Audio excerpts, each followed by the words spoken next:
Vous savez, parfois c'est drôle, parfois c'est pas drôle.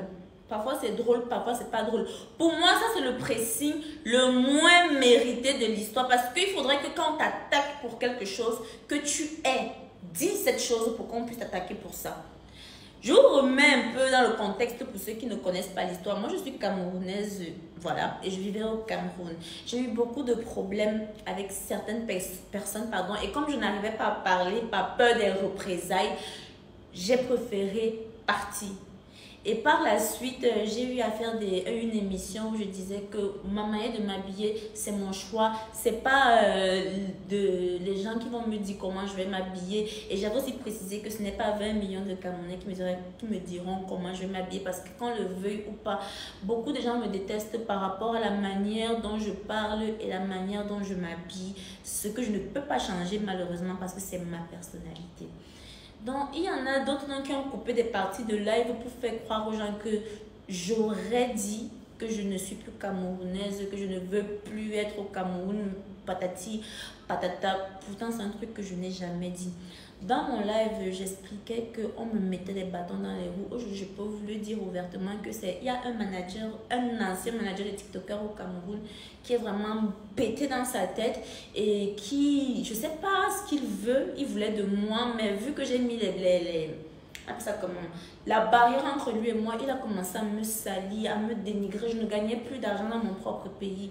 On m'organisait un anniversaire où j'étais empoisonnée. Donc, ce qui fait que je me sentais plus à ma place. C'est que tu as quelque chose, en fait, tu sais que c'est chez toi, mais tu te sens plus à l'aise parce qu'il y a des gens qui te font des trucs chelous.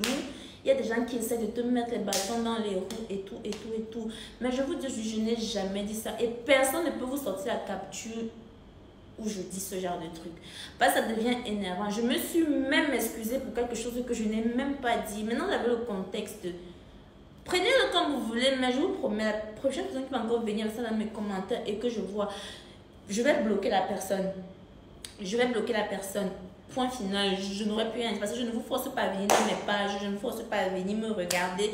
Si j'ai envie d'être heureuse pour mon pays, je serai heureuse pour mon pays.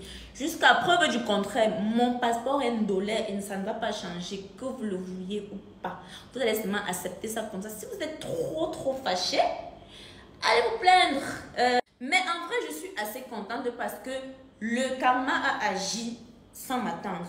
Alors, qu'est-ce qu'est devenu le manager en question? Je pense plus que je lui dois encore être manager. Hein.